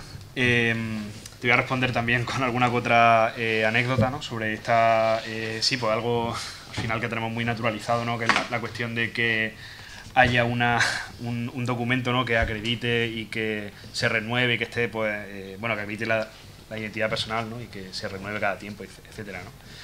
El testimonio de Zweig es interesante. Se le acusa, o sea, es un testimonio que se cita mucho, ¿no? A la hora en el mundo de ayer, a la hora de hablar de este asunto, y que se suele criticar a veces pues su sesgo de clase, ¿no? Al final, pues, bueno, sabemos, ¿no? Zweig, la aristocracia cultural a la que pertenece y demás, pero es cierto que dice que, bueno, que antes de la Gran Guerra, pues hay una hay una despreocupación completa por las fronteras, ¿no? y que se cruzan como se cruza el meridiano de Greenwich, ¿no? Bien, pues el libro este, de la invención del pasaporte, fundamentalmente pone de manifiesto que el desarrollo de estas técnicas se desarrolla, se pone en juego como técnicas temporales y que luego se quedan. O sea, ese es un poco el juego que sigue toda la historia y que se enlaza fundamentalmente con la historia de la ciudadanía. Es decir, el gran boom está en la Revolución Francesa, y voy a la anécdota, que es cuando Luis XVI intenta escapar de su cautiverio y es cuando deciden guillotinarle, ¿no? Pues él escapa, creo que era como con un noble o con un personaje de la corte, y entonces pues en ese momento, como el permiso que había para salir simplemente, pues era solo la acreditación del nombre del noble, del duque, lo que fuera, y luego una lista de los criados que llevaba, ¿no? Pues resulta que hicieron pasar a Luis XVI como si fuera un criado, ¿no? Pero claro, hombre, pues este tío, su cara está en las monedas, ¿sabes? Entonces, pues lo pillaron, y a partir de ahí fue cuando la Asamblea Nacional pues empezó a proponer la extensión la mejora de este tipo de técnica. Entonces, fundamentalmente se desarrolla, y ¿por qué digo que está relacionado con la ciudadanía? Para sectores de población que son el ejército, o sea, para evitar deserciones y digamos, pues todo tipo de hormigueo, ¿no?, que pueda haber en torno a la organización de un cuerpo militar. Y segundo, respecto a la población que es contribuyente fiscal, es decir, para evitar la evasión fiscal. O sea, esos son los colectivos de población sobre los cuales se desarrolla la técnica del pasaporte, y luego se va implementando, profundizando. Hombre, pues ya imagínate cuando la fotografía, también al final es una técnica biométrica rudimentaria, etcétera, pero también permite asignar una imagen a un cuerpo, ¿no?, y fijarlo. Pues todo esto también lo acelera, y también, incluso paradójicamente, ya pasando al siglo XX y terminando, por no alargarme demasiado, todos estos mismos motivos se reproducen en el momento del periodo de entreguerra y en el periodo de la Primera Guerra Mundial, de decir, bueno, quién está en cada bando, los movimientos tienen que controlarse, quién es un espía, quién no. Todas esas preocupaciones se multiplican, incluso el problema también de las grandes migraciones internacionales, que es cuando se promueven, ¿no?, al final. Pues, por ejemplo, el caso del desarrollo, lo analiza Torpi, del desarrollo de los pasaportes y de todo eso, lo que llamamos los papeles, ¿no?, pues, para el caso italiano es interesante, porque es un país de emigración fundamentalmente durante gran parte del siglo XX, y el gobierno italiano es el primero que está interesado en generar documentos de identidad válidos y digamos, que vayan a ser aceptados en los países a los que van a emigrar los italianos, fundamentalmente a Estados Unidos. Entonces es como una ida y vuelta, ¿no?, porque claro, había deportaciones también, pero claro, eran en barcos a vapor, no sé cuánto, pero quiero decir que es por esto digo que es fundamental la conexión con la ciudadanía y el propio desarrollo del Estado moderno. Pues sí. French, italien, en français ça va? Okay. Non, et toi tu as dit, ta question ça peut avoir l'air d'une provocation. Je la trouve pas une provocation, je la trouve vraiment correcte, quoi. C'est-à-dire que moi aussi, si tu prends ces deux textes, les hétérotopies et les chorétopiques un peu ensemble, moi même en lisant les textes sur les espaces autres, les hétérotopies, je l'ai toujours trouvé, j'ai toujours eu du mal à comprendre disons, son potentiel opératoire au niveau politique, quoi, même. C'est-à-dire, il y a bien sûr une idée d'un espace qui n'est pas neutre, qui n'est pas inerte et tout, mais effectivement, je pense qu'il y a toute une série d'exemples que Foucault donne, qui vont des prisons à l'hôpital, au cimetière, aux institutions de la culture comme les musées et tout, qui sont où on peut trouver effectivement la perspective, une perspective contre-cartographique des espaces officiels, mais en même temps des exemples d'hétérotopie qui sont de l'ordre des mêmes institutions que Foucault va critiquer dans les années 70. Donc c'est peut-être intéressant de lire ces deux moments-là, les corps utopiques et les hétérotopies, à travers l'analyse des rapports des pouvoirs stratégiques, dans la mesure où ce corps utopique dont il parle, effectivement, il peut être lu à travers une grille d'intelligibilité qui vient de Nietzsche, de Canguilhem aussi, autour de la question du vivant, disons en clé anti-réductionniste, parce qu'il y a toujours une possibilité d'instaurer des nouvelles normes, de révaloriser la vie, pas à l'intérieur d'un paradigme, enfin pas parce que ça fait partie de l'essence humaine, mais parce qu'il y a un affrontement stratégique où c'est le corps même qui va établir les points d'intolérable, non, comme dit Foucault, et va se révolter. Donc pour moi, cette question-là de la vie, c'est pour ça que je trouve que c'est peut-être... ça peut être une piste intéressante de repolitiser tous ces textes-là de la fin des années 60, à la fois à travers Nietzsche, à travers une certaine idée de vie qu'on retrouve chez Canguilhem aussi, toute cette question de la pluralité normative du vivant. Merci.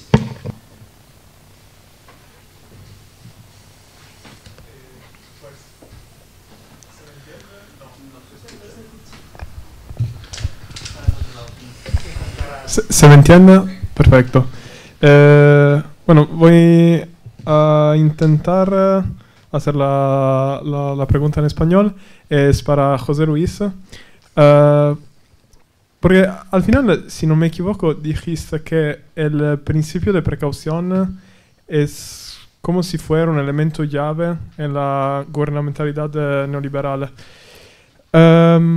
Pues no estoy tanto de acuerdo porque me parece que hay una cierta utilización del principio de precaución que cierto tiene un papel muy importante en la gubernamentalidad neoliberal, pero hay que tener cuidado porque, por ejemplo, en el libro de Grégoire Chamayou, La sociedad ingobernable, lo que a mí me parece muy claro es que la gubernamentalidad neoliberal en muchos casos se opone directamente a la prevención con respecto a los daños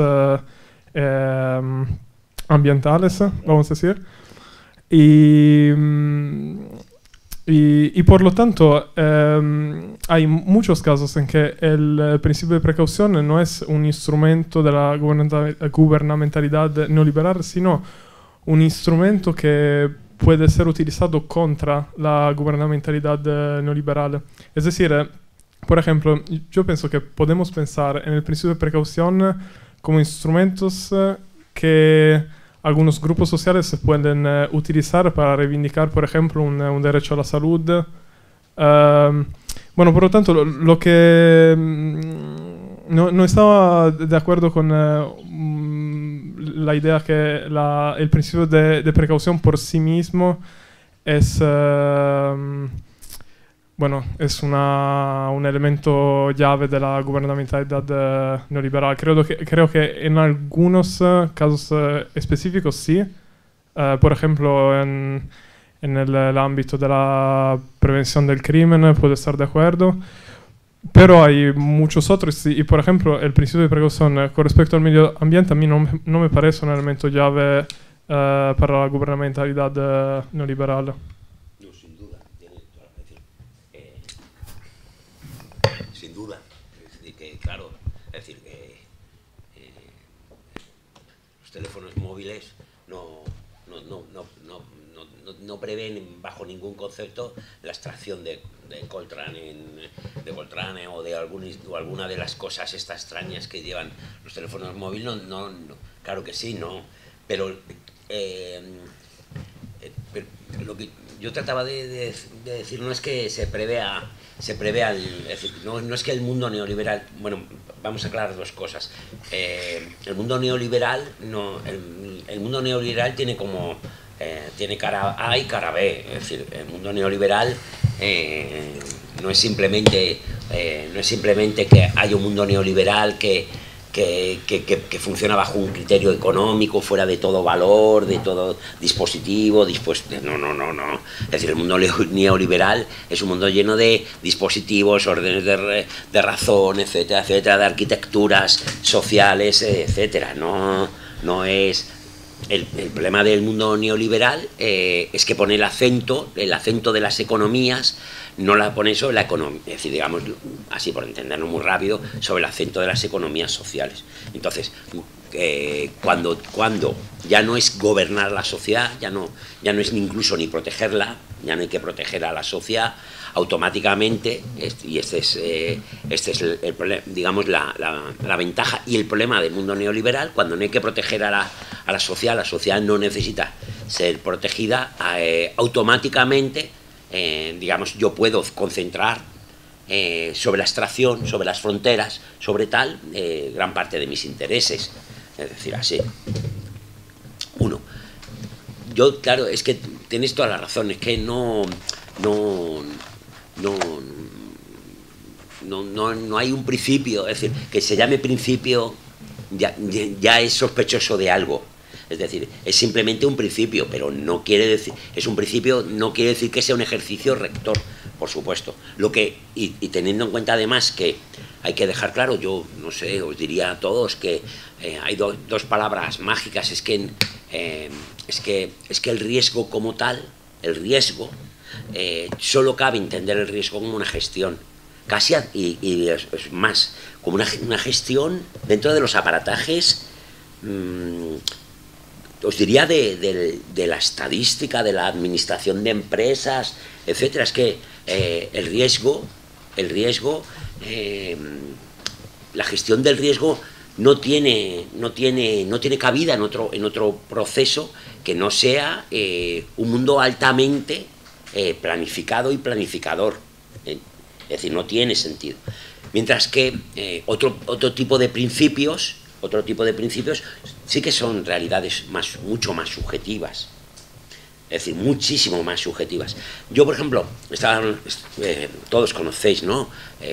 La filosofía de, ¿cómo se llama? La filosofía del alambre del libro de la filosofía del alambre de espino, ¿no? Es decir, el alambre de espino, pensemos en el alambre de espino. El alambre de espino es seguramente la tecnología social más sencilla que existe y una de las más utilizadas, más universalizadas. Es decir, y sin embargo, la tecnología del espino no trabaja sobre el principio de precaución, sino al contrario, el principio de hacer todo el daño posible. Es decir, la precaución del principio del espino no reside en gestionar el riesgo, sino practicar la amputación de la disciplina corporal. Entonces, pero claro que tienes toda la razón.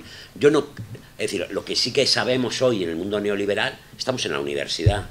Es decir, estamos en la universidad prácticamente no le importa nada las causas, efecto. Es decir, si contrata a la gente de cualquier manera, vivimos en mundos súper precarizados, extraen de nosotros prácticamente nuestras propias vidas, etcétera, etcétera. Bueno, casi con toda seguridad nosotros no somos peligrosos. Nos han convertido, es decir, la filosofía ya no es un arma de combate. Me perdonáis, perdonarme. Ya no lo es un arma de combate, sino todo lo contrario. La filosofía, nosotros le decimos a nuestros alumnos, a nuestros estudiantes, les decimos, es que el director, hasta que ahora ya no lo es, pero el director de Coca-Cola era un filósofo. Y claro, cuando decimos estas cosas, yo digo, pues qué daño para la filosofía, porque, ¿me entiendes? Qué daño, qué horror, ¿no? Es decir, porque si yo concibo la filosofía de alguna manera, no es porque tenga capacidad analítica frente a lo social, que la filosofía nada tenemos que hacer frente a sociólogos, antropólogos, yo qué sé, psicólogos y especialistas varios, y fontaneros de tal, sino todo lo contrario, sino que yo lo que tengo yo como filósofo lo que tengo es otra capacidad diferente, y es que yo puedo determinar la genealogía de las palabras que utilizas para oprimir. Y este es el truco. Entonces, claro que tienes toda la razón, pero mira, estamos en la universidad. Pero sí, te doy la razón y chapó, claro.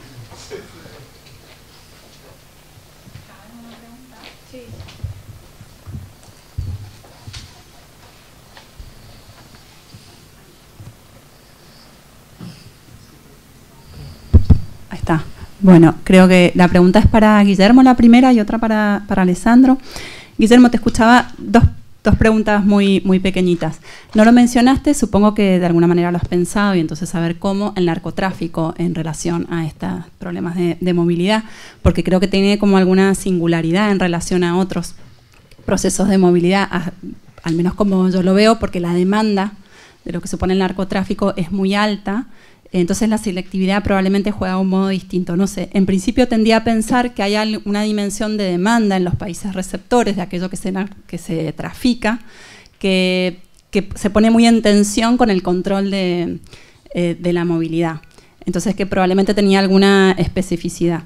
Y entonces eso quizás va de la mano con otra pregunta que quería hacerte en relación a cómo pensás la frontera y los términos que utilizás, porque al principio tuve la sensación de que ponías al mismo nivel grilla, colador, membrana, una serie de palabras que me parece que tienen como su carga también semántica y que refieren a probablemente a realidades distintas o a formas de pensar realidades distintas, y me quedé pensando en la noción de membrana de Simondon, por ejemplo, y entonces todo lo que eso permite pensar en términos forma, contenido, cuerpo, o sea, hay una cantidad de dimensiones allí. No sé si lo has pensado o no, y digo, quizás la membrana tiene esto que no permite separar lo que queda de un lado y del otro, que probablemente el colador sí permite pensarlo. Digo, son figuras que operan de manera probablemente distinta. Eso, una pequeña cosa. Y en relación a Alessandro, seguramente esto es una obviedad, pero no lo mencionabas en tu presentación o no lo escuché, y tu objetivo es un poco, según cómo lo formulaste, pensar el gobierno del tiempo a través del espacio, lo que me llevó directamente a la concepción espacio-tiempo y el modo en que se reconfiguró a partir de Einstein en adelante la vivencia del tiempo. No hay ninguna referencia a eso en tu texto, pero seguramente eso está casi evidente, pero digo, bueno, me llamó la atención, digo, porque no sé tampoco dónde colocás esa cuestión. Gracias.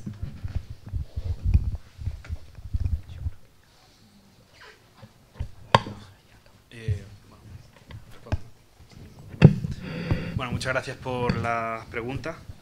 Muy interesantes las dos. La verdad es que no he tendido tanto o no he estudiado tanto la cuestión del narcotráfico. La cuestión del narcotráfico no he leído tanto. Más que nada porque, primero, me dedico más a la cuestión de migraciones, y segundo, porque bajo este esquema que he explicado de los dispositivos de seguridad, creo que no encuentro una especificidad demasiado, por lo menos en este sentido, demasiado notable, por lo menos a nivel conceptual, entre el narcotráfico y lo que puede suponer la migración laboral, por ejemplo. Quiero decir, al final, el mismo problema de plantearlo, que si se plantea en términos de oferta y demanda, pues las fronteras tienen una misma funcionalidad, ¿no? Es decir, pues nos encontramos con una demanda de una circulación, ¿no?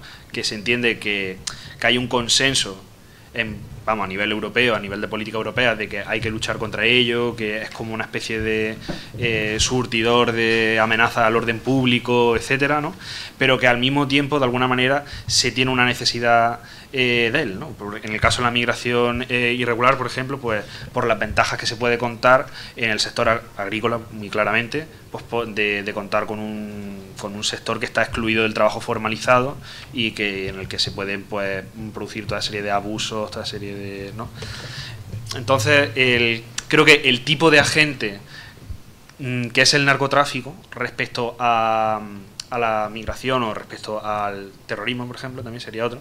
No me he metido tampoco en este charco, pero sí que tiene algo en común, que son todos agentes transnacionales que no son estatales, es decir, que no se identifican con un Estado inmediatamente y que son objeto de los saberes y de las prácticas de policía, es decir, son civiles, ¿no? Creo que esto sí que hace que se pueda analizar desde estos términos que he propuesto. Es decir, sería más como una tarea en realidad que tendría por delante, pero yo no lo he hecho en particular. También un poco por desconocimiento de las particularidades de esta realidad empírica. Pues más por la... También una cuestión geográfica, porque claro, aquí en Europa claro, el terrorismo es mucho más, claro, digamos, más denso que el narcotráfico, que probablemente en Latinoamérica está siendo un problema. Sí. Sí, claro, pero vamos, que decir que también estamos en eso, ¿no?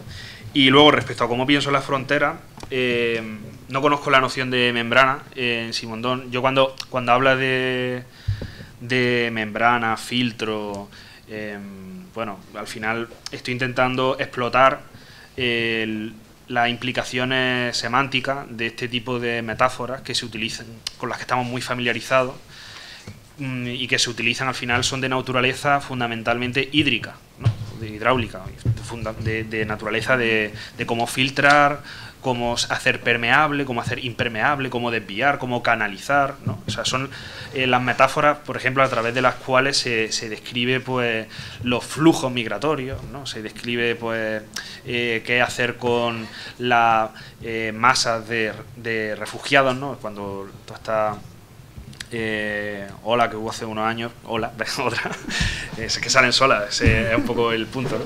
De las columnas que iban atravesando México, ¿no? hacia Estados Unidos, ¿no? Pues toda esa especie de preocupación que ya en su propio lenguaje pues dice qué tipo de efecto en términos de gobierno se espera sacar de ellos, ¿no? Y este poder pastoral, ¿no? Que tiene que ocuparse de todos, pero de cada uno, y llevar a la salvación a los elementos, ¿no? Entonces, bueno, sí que tiene ciertas implicaciones a veces peligrosas, en el sentido de organicista, me refiero, en el sentido de pensar que la frontera, al ser referible o describible en términos de membrana, en términos de filtro, en términos de... ¿no? Pues que sería como una especie de obsesión por la piel, ¿no? De la frontera como una piel, en el sentido de que recubre las unidades políticas diferenciadas que serían los estados-nación, pero ¿no? ahí Simondon lo piensa de otra manera. Bueno, pues eso no lo conozco, pero... O sea, pero bueno, que esa es como una especie de riesgo, o por lo menos como una especie de premisa metodológica que se puede colar de Rondón si no se está de acuerdo con eso, claro. No me da tiempo a especificarlo, pero al final creo que sí que esta funcionalidad membranosa en operación, no solo en los espacios fronterizos que dividen un Estado-nación de otro, sino también, evidentemente, dentro del propio Estado-nación, ¿no? Pues los propios controles que puede uno pasar en distintos divisiones de espacio, en una autovía, en un aeropuerto, pues ahí también hay una serie de controles que son fronterizos en principio, ¿no? En el que se mezcla gente que puede proceder de distintos países, ¿no? Entonces ahí esa diferenciación es importante. Y yo creo que ya está. No, está bien. Je vais essayer de répondre très rapidement. Je peux répondre en français, ça va? Oui. C'est vrai qu'on peut entendre par espace plein de choses. C'est l'espace cosmologique, métaphysique, l'espace au sens ontologique. C'est pour ça que j'ai essayé aussi de citer Heidegger, juste pour montrer comment Foucault est complètement... On peut poser la question de l'habiter, même chez Foucault, mais il faut le faire de manière généalogique, historique, stratégique, de manière complètement différente par rapport à quelqu'un comme Heidegger. La question, pour moi, c'était surtout de... essayer de penser ce genre de questions à travers le lexique de la biopolitique, et c'est pour ça que j'ai commencé de la première leçon de sécurité, territoire, population, parce qu'il y a vraiment cet exemple de des architectes et des urbanistes, dit Foucault, qui commencent à changer de fonction à partir du moment où s'installe une rationalité biopolitique à la fin du XVIIIe siècle. Donc il y a vraiment cette idée de, à partir du moment où l'espace est considéré comme l'espace du vivant, avec ses propres caractéristiques, et justement là, ça dépend aussi de quel type de vivant on entend, quel type de modèle biologique on mobilise. Là, il cite Lamarck, justement, Lamarck, quelqu'un qui va développer sa théorie selon laquelle le développement et l'évolution de l'organisme dépendent de ses interactions avec les milieux. Et donc il y a toujours cette idée que les aménageurs de l'espace doivent prendre en considération les risques qui font partie du vivant elle-même, et donc il faut organiser l'espace en fonction de ces risques-là. Donc toute la question de l'aléa, etc. Donc voilà, c'est vraiment un espace entendu en tant qu'espace des architectes et des urbanistes, quoi, en ce sens-là.